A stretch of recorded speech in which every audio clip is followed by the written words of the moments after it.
One day at the hospital where I work, I ran into a friend of my mom's named Karen. She looked at me in surprise and said, "What are you doing here? You're out of place. If you're looking for a job, you won't find one. Go back home." Karen's comment shocked the doctors around us. They didn't know what to say. I thought, what is she talking about? I hope this doesn't turn into a big issue. It might be too late already. It seemed Karen didn't realize that making an enemy of me was not a good idea. I couldn't keep quiet anymore and confronted her. "Karen, you really don't hold back, do you? Or do you just not get it?" Looking confused, she answered, "Huh? What are you talking about?" "My name is Olivia. I'm 37 years old, a mother of an active 9-year-old daughter and a playful 2-year-old son. My husband, Jackson, who is 3 years younger than me, is a dedicated nurse at a general hospital. I used to work too, but since having our second child, I've been on maternity leave. We once lived in a small 3-bedroom apartment, but before our son was born, we moved into a second-hand house with a loan. It needs some work but could be a cozy home. It has a big garden for the kids to play in and a rooftop balcony with a calming view. The house is old, which adds to its charm, and my husband and I really like it. Near our house is a beautiful park where the kids can play all they want, and it's our little paradise on weekends. Late in my second pregnancy, I met a mom in that park who introduced herself as Karen. Since her daughter and mine are the same age and often play together, Karen and I became friends and had many conversations. Karen always wears bright designer clothes, and her daughter is dressed in well-known brands. When I found out Karen worked as a surgeon at a well-known hospital, I guessed it might be the same one where my husband Jackson works. Out of curiosity, I asked her about it, and to my surprise, she did work there. Excited by this coincidence, she said with sparkling eyes, "This is such a coincidence. I'd love to meet your husband." So we decided to invite her over for tea the next weekend. On the promised Sunday, Karen and her daughter came to our house. But as soon as she walked in, she started looking around suspiciously, as if she was searching for something. "This house feels old. Did you inherit it from your family?" she asked. "No," I replied. "We bought it secondhand and moved in just last year. It is indeed old." As my husband spoke, Karen examined each piece of furniture as if she was evaluating its worth. We were taken aback by her rudeness. Meanwhile, the children played happily in the playroom, and only the adults were quietly enjoying tea in the living room. "Jackson, which department do you work in at the hospital?" Karen asked. "I work in the emergency department," Jackson said, a bit embarrassed. "But actually, I'm not a doctor, I'm a nurse. I support the doctors." "Really? You're a nurse?" she asked. "Yes, I graduated from medical school, but haven't passed the licensing exam yet. I plan to retake it next year." Karen's eyes widened, and she seemed to choose her words carefully. It's quite unusual to hear of someone graduating from medical school and not passing the licensing exam. Her next words made us uncomfortable. "Can a nurse's salary really support a family with children? Are you managing the mortgage payments and living expenses okay? Or is that why you chose an old second-hand house?" Her questions hurt us, and all we could do was give an erased smile. Karen made several more rude remarks, and we were speechless. After she left, I apologized to Jackson for the uncomfortable situation. "Jackson, I'm really sorry if I made you feel uncomfortable because of what Karen did. Maybe I should keep some distance from her from now on." "Don't worry about it," Jackson reassured me with a warm smile. "It was unexpected, but her personality certainly stands out. It's good to connect with other moms in the neighborhood, but I decided it would be best to not get too involved with Karen in the future." As time passed, new changes came to our family. I reached full term and safely gave birth to our second son. After celebrating his first birthday, I started to think about returning to work. Luckily, Jack's parents live nearby and have been a great help with the kids. Then, one day, I had some business at the hospital where my husband works. With some time before my meeting, I grabbed a hot coffee at the hospital cafe. and was taking a moment to relax when I heard a familiar voice behind me. It was Karen. Oh my, isn't that Olivia? It's been such a long time. Hello, Karen. How have you been? Good. What brings you here today? Are you here to see Jackson? Maybe for a job interview or something? It must be tough on just Jack's income, right? Her tone was sarcastic, and she had a smug look as she spoke.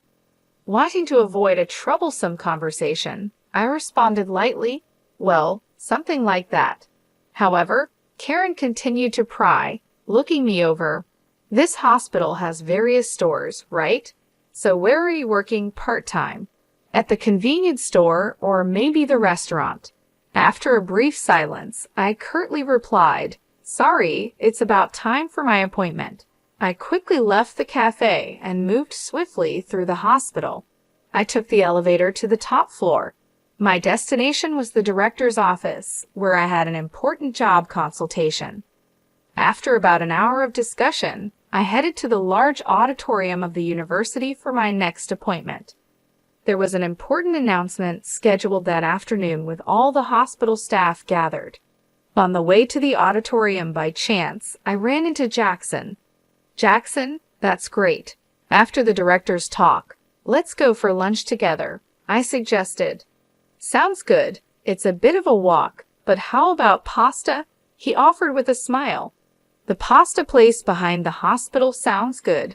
I haven't been there in a long time. I'm actually looking forward to it. I agreed happily. It had been a while since I had been to the hospital, so lunch with my husband was a rare treat. In the hallway to the auditorium, I ran into several doctors and engaged in brief conversations while exchanging greetings. Jackson moved ahead quickly, and I followed at a leisurely pace towards the passageway leading to the auditorium. I met some colleague doctors.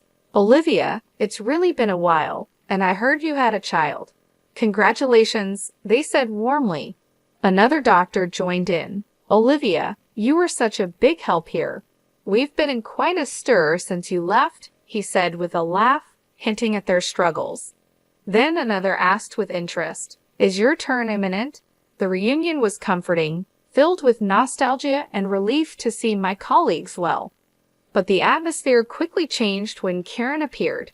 Olivia, why are you here? Karen asked curiously. Are you heading to the auditorium by any chance? Yes, that's right. I have some business. I responded modestly yet clearly with several colleagues around. But Karen's questions grew more pressing. But the gathering is only for doctors and nurses, right? Why would a part-timer be here? She asked, not hiding her skepticism. Her remark brought silence to the corridor, a silence that felt heavy. A part-time lady like her, a doctor muttered. Is she okay? Another murmured worriedly. I tried to ignore Karen's words, not wanting to stir up unnecessary trouble. However, Karen seemed only more provoked.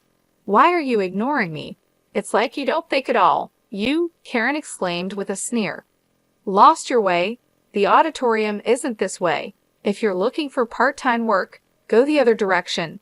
Now, please leave, she commanded, looking down on me. The doctors present were appalled by Karen's behavior, but they stood by me, trying to diffuse the situation. They raised their voices in unison against Karen. Disappointment and anger were evident on their faces, and their voices contained a strong sense of rejection toward her actions. Hold on, what kind of way is that to speak to Olivia? Don't you have any manners? Apologize to her right now, they demanded, not just disapproving but reproaching Karen's conduct. The doctors gathered, looking tense, and confronted Karen. The atmosphere was charged with tension. Faced with the united front against her, Karen appeared confused and at a loss for words. What's going on? I just pointed out that she doesn't belong here.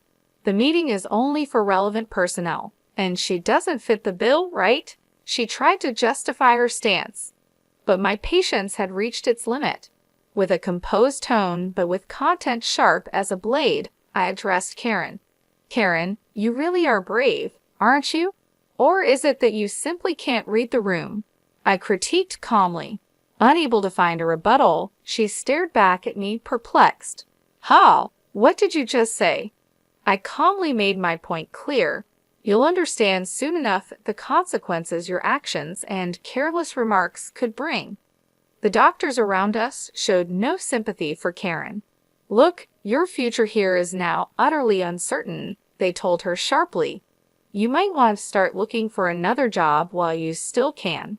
They nodded to each other, clearly having cornered Karen, who was still unable to hide her panic and anger. "So why on earth are all of you defending this non-regular employee so much? I don't understand why you rate her so highly." She raised her voice. The conversation among the doctors echoed in the hallway. "Are you the new surgical specialist who joined last year?" one doctor asked her. "So that's why you don't know Olivia. That's quite pitiful," another added. Karen, with anger on her face and indignation in her tone, retorted, "What can you explain what you mean by that?" Her anger stemmed from the belief that judging people by their professional standing, regardless of their duties as a doctor, was against human dignity. The fact that someone with such values was in our workplace was deeply shocking to me, and I couldn't help but feel distrustful. Karen seemed unaware, but in fact, I was the very person she should respect the most. The other doctors completely ignored Karen's questions and left her with cold stares, quietly leaving the scene. "Well, Karen, we can talk more about this later. You may find my husband's position as a nurse pitiable, but no matter how hard you try, you can never be like Jackson. Besides, the fact that you find meaning in competing shows a great misunderstanding on your part," I said. Karen became flustered. "Wait a minute, who on earth are you? You're not just a part-timer, are you?" She raised her voice. I smiled secretly and replied, "As I've already said, you'll come to understand shortly." With that, I hurried off toward the auditorium. As I entered, a large number of doctors had already gathered, and the director stood in front of the screen as most of the attendees had arrived. "Everyone, thank you for gathering here during your busy schedules. Today, I would like to discuss the future direction of our hospital," he began and then proceeded to make an important announcement. Seeing Jackson in the crowd, he approached me and whispered, "Olivia, good timing. I happened to overhear a bit earlier. Was there some trouble with Karen?" "Yes, she did point out something minor, but it's not a big deal. Interestingly, it seems she has misunderstood me for a part-time worker at this hospital," I replied, and Jack looked shocked. He responded, "No way, Olivia as a part-timer." We couldn't help but laugh at how ridiculous the situation was. During this, the director finished explaining the annual business plan and moved on to an important personnel announcement. As you all know, our hospital has enough doctors and nurses. To further improve our medical services, we plan to start overseas training programs. The first training is scheduled in 3 months, and we will select 6 doctors and 6 nurses for it, he announced. This news was met with cheers from the doctors, and everyone was excited about the opportunity. Overseas training was a great chance to learn about the latest medical practices worldwide, and since it was the hospital's first initiative of its kind, everyone was thrilled. The director then said, "Now, let's move on to announcing the selected 11. I remarked with a slight surprise, "Look, the medical students have already been chosen." Jack listened silently next to me, waiting for the announcement to continue. "First, I would like to introduce Dr. Karen. With her excellent clinical skills and remarkable treatment results," the director announced. There was no dispute in her selection. Surprisingly, Karen, who had just been in a conflict, was the first chosen as a trainee. The applause and cheers in the hall seemed to celebrate each accomplishment and effort. As Karen stepped forward, whispers of her notable achievements in medicine spread, highlighting her recognition among peers. The director continued with expectation, "Now let's proceed with announcing the names of the rest who have been selected." A silence of mixed tension and anticipation fell as the names of the chosen 11 were called out one by one. Although Jack's name was not called this time, his expression showed no disappointment. He quietly watched with a sense of celebration as each selected individual stepped forward.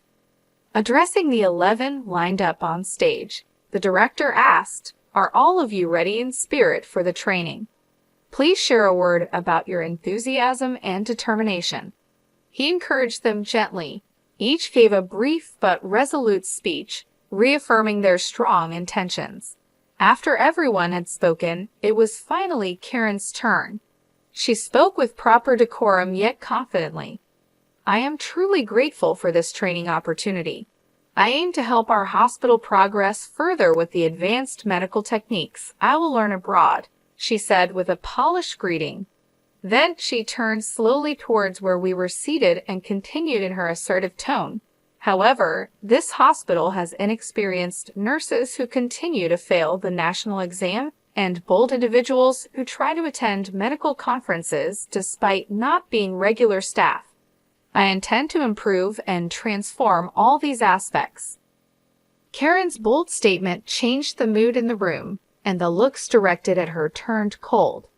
Her words brought out the hospital's tensions and showed how risky youthful overconfidence can be. The director's intense gaze seemed to freeze the room, adding gravity to the situation. Maintaining his calm, the director asked Karen, "Karen, that comment was about those two sitting there, wasn't it?" His smile was calm, but didn't reach his eyes. Confidently nodding, Karen replied, "Yes, exactly. There are those unfit for this noble assembly." Remaining composed, the director then called out unexpectedly, "Olivia, could you come forward, please?" With this invitation, I, who had been just an observer, suddenly became the center of attention. Confused and beginning to lose her confidence, Karen asked, "Why her? Why are you calling her name?" The director, showing disappointment towards Karen, said in a quiet voice, "Karen, I am disappointed in you. Olivia, please introduce yourself to everyone." Taking a deep breath, I started, "Hello, everyone. It's been a while. I am Olivia, the chief of the medical department.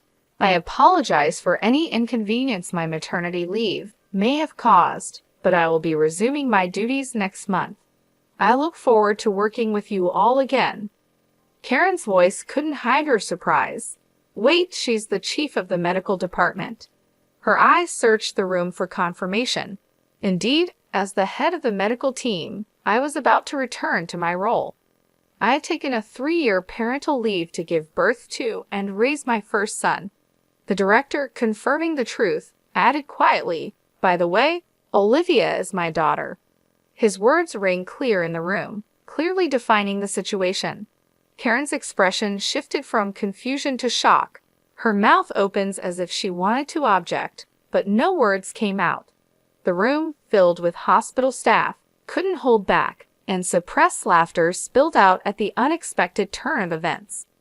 The director spoke in a relaxed tone, "Karen, for this upcoming overseas training, you have been assigned to be the team leader.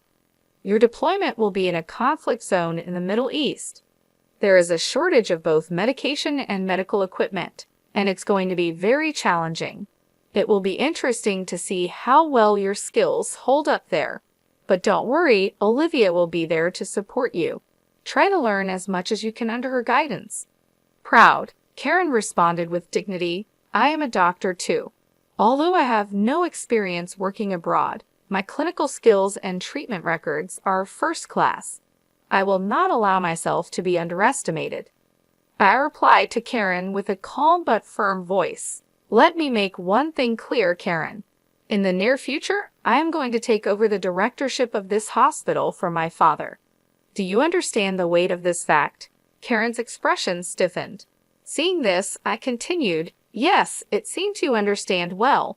Depending on my decision, your future in this hospital may be affected."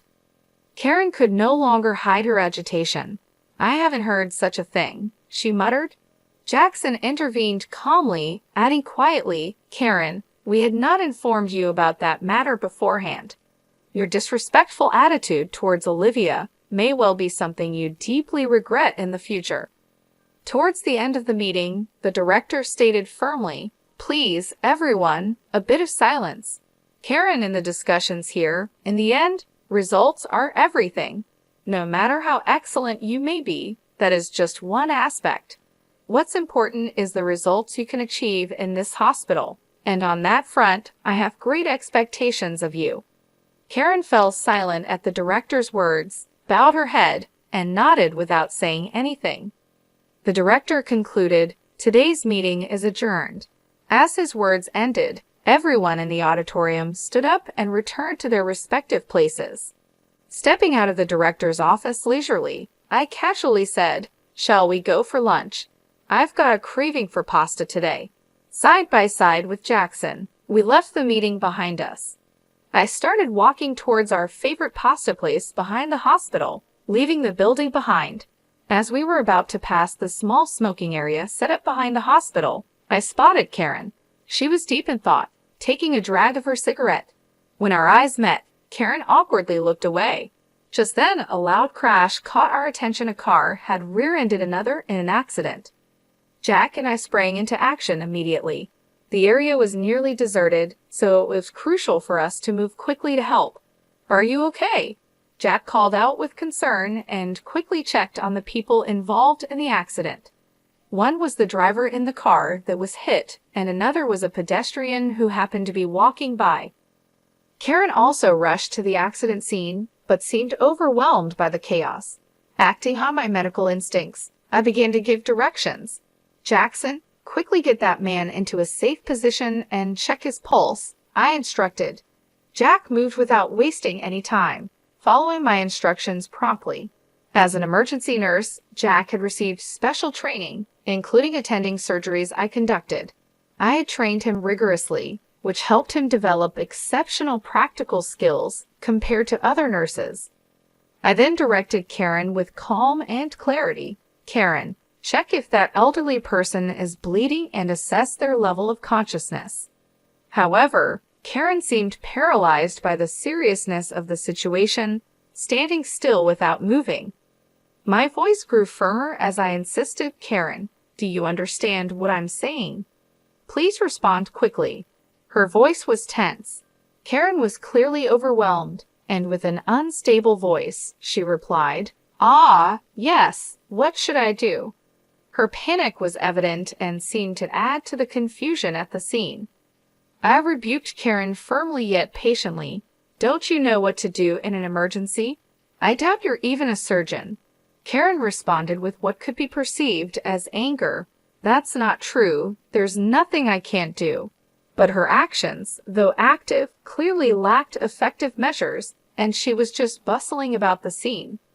I then looked to Jackson. "Jackson, could you measure that elderly person's blood pressure and make sure there's no bleeding?"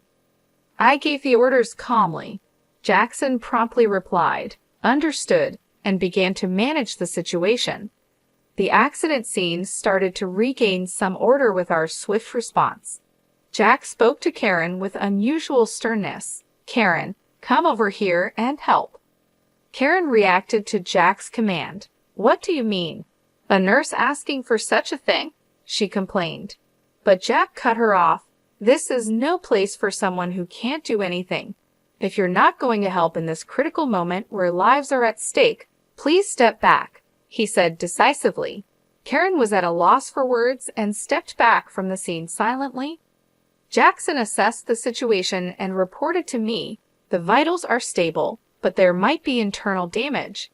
We should conduct a thorough examination as soon as possible." As professionals, we showed readiness to collaborate with other medical staff around us, doing our best for the patients. I led the response steadily. "Let's begin the procedures then. And the driver over there seems disoriented, but I don't see any serious symptoms. Let's move him out of here. Karen, could you please call an ambulance on your cell phone?" Despite my instructions, Karen stood frozen, unable to move. I addressed her with suspicion. "Karen, I'm speaking to you. Do you hear me?" Karen seemed confused, hesitantly murmuring, What's the number for the ambulance again? Jack intervened. Just give me that phone. He stepped in and took over, arranging for the ambulance. About 10 minutes later, police and fire department personnel arrived, and the once chaotic accident scene started to be sorted out gradually. People gathered, including doctors, department heads, medical students, and even professors. Without being disturbed by this, I spoke to Karen with calm and stern emphasis on the gravity of the situation. Karen, to be frank, your actions earlier were more of a hindrance than a help. What exactly can you say you've accomplished? I posed the direct question. Karen was silent, unable to answer. In the medical field, every minute, every second can determine the outcome. This is not a place to protect your ego, I continued. Karen's voice was barely audible as she apologized. I'm sorry. The crowd at the accident scene quietly observed their exchange, and the director himself was also present. Karen just seemed out of place and embarrassed. I continued, Karen, you've looked down on Jack as just a nurse, but the fact is, your positions are different. There's no meaning in comparing you and Jackson. He is one of the most competent nurses in this hospital. Can't you see now how powerless and insufficient your actions were in this situation? Karen stubbornly retorted, if I had more experience in emergency situations, I could handle it perfectly well. But Jack sensed the uncertainty behind her words and calmly pointed out her flaw. You're always driven by a desire to have your accomplishments recognized, but your actual skills in the field are still immature. You've just demonstrated that yourself, he asserted. He continued, you say you'll gain experience in emergency treatment in the future, but this moment is also a practical situation. Given your current state, it's unlikely you'll have further opportunities to experience the field in the future. Karen's confidence began to show cracks, and she seemed on the verge of tears, aware of the eyes around her. Yet the medical field, dealing with lives, demands proper judgment and strictness. Therefore, I had to make a tough decision that would impact Karen's future. Karen, I regret to say this, but your name will be removed from the Overseas Training Program candidate list, I declared. Karen was taken aback. What? I looked to the director for confirmation. Father, this decision is acceptable, correct? The director nodded deeply. No problem. This incident has given me a clear understanding of her capabilities. I have great expectations for Jack. We have always selected trainees based on their grades, but it may be necessary to reconsider our selection system in light of this. His quiet but firm response marked a complete defeat for Karen. With a calm but resolute voice, I advised Karen, Karen, it's important for you to relearn from the basics. Only then will you have the right to compete at the same level as Jack. Also, take to heart the dangers of judging a person's worth by their appearance. While I considered letting you go from the workplace, I have decided to give you one more chance, the last chance. Make the most of this opportunity and show us your full effort, I advised sternly yet justly. Afterward, they quietly left the scene, but the looks from the doctors around Karen were cold, filled with disappointment and disapproval. Their evaluation of her future was seemingly already set. Weeks passed, and the long-awaited departure day for the overseas training arrived. Jack and I headed to the airport, excited to acquire new knowledge and experience. I heard that Karen resigned from the hospital a month after the incident. She couldn't handle the cold stares from those around her and chose to put her pride first. Personally, I thought that was for the best. A doctor who prioritizes pride over everything else shouldn't be responsible for patients' lives, and no one would want to trust their life to such a person. On the way to the airport, I spoke to Jackson with hopeful words. Jackson, let's use our skills to make this hospital one of the most famous in the world. Sharing that passion and reaffirming his determination, Jackson replied, That's right. I need to work even harder and get my medical license as soon as possible. And so, I quietly made a promise to myself again, reaffirming my strong commitment as a doctor to fulfill my duties.